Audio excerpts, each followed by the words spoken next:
நண்பா தளபதி ஃபேன்ஸ் எல்லாத்துக்குமே வணக்கம். சில ஜென்மங்கள் இருக்கு, ரொம்ப கேவலமான அருவருப்பான அப்படின்னு சொல்ற அளவுக்கான ஒரு ஜென்மங்கள் இருந்துட்டு இருக்கு. நான் யாரையும் குறிப்பிட்டு சொல்லவில்லை என்பதை டிஸ்க்ளைமராகவே சொல்லிக் கொள்கிறேன். இந்த வைஷ்ணவி இருக்கு இல்லைங்களா, வைஷ்ணவி அதை பத்தி உங்களுக்கு தெரியும். அது தேவையில்லாத ஒரு வேலையை பார்த்து இன்னைக்கு ஒரு பெரிய பெரிய ட்ரோல் மெட்டீரியலாகவும் எல்லாருடைய வன்மத்தையும் எல்லாருடைய வெறுப்பையும் சம்பாதிச்சு வச்சிருக்கு. ஃபர்ஸ்ட் ஆஃப் ஆல் இந்த வைஷ்ணவி என்ன பண்ணிருக்கு, என்ன ஒரு கேடுகட்ட வேலையை பார்த்திருக்கு அப்படின்றத நான் சொல்றேன். ஃபர்ஸ்ட் ஆஃப் ஆல் கோயம்புத்தூர்ல கவுண்டம்பாளையம் அப்படின்ற ஒரு இடத்துல அரசு பள்ளியில பள்ளி விழுந்து அவங்க சாப்பிட்ற சாப்பாட்டில் பள்ளி விழுந்து 42 மாணவர்கள் மயக்கம் அடைஞ்சு ஹாஸ்பிட்டலில் அனுமதிக்கப்பட்டிருக்காங்க. அங்கே அவங்களுடைய பேரண்ட்ஸ் கதறிட்டு இருக்காங்க. ஐயோ என் பிள்ளைக்கு என்ன ஆயிடுமோ அப்படின்ற மாதிரி அவங்க அந்த அளவுக்கு வேதனையிலையும் கஷ்டத்திலையும் இருந்துட்டு இருக்காங்க. இந்த ஒரு செய்தி அப்படின்றது தமிழ்நாடு மட்டும் கிடையாதுங்க, இந்தியா முழுக்கே ஒரு பெரிய பரபரப்பு ஏற்படுத்திட்டு இருக்கு. தமிழ்நாட்டில் ரொம்ப கேவலமாக கிழிச்சிட்டு இருக்காங்க திமுக ஆட்சியை. அப்படி இருக்கும்போது இந்த வைஷ்ணவி ட்விட்டரில் ஒரு போஸ்ட் போட்டிருக்கு. அந்த ஒரு போஸ்ட்டை பார்த்துட்டு தான் எல்லாரும் போட்டு இதை அடின்னு அடிக்கிறாங்க. ஏன்னா அந்த அளவுக்கு ஒரு கேவலமான எச்சத்தனமான ட்விட்டர் அப்படின்ட்டு எல்லாரும் அடிக்கிறாங்க. இது ஒரு சைக்கோ மனநிலை உள்ளவங்க அந்த மாதிரி பேசுவாங்க அப்படின்ட்டு முட்டு கொடுக்கலாம் இப்படியான்ற மாதிரி. என்னன்னா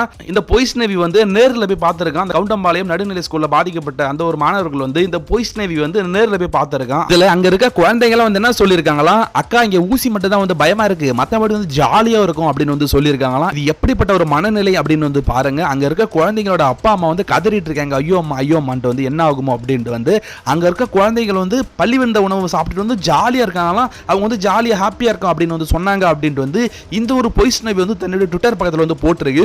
ஆளுங்கட்சி எதிர்த்து ஒரே ஒரு போஸ்ட் போட துப்பு இல்ல வக்கு இல்ல.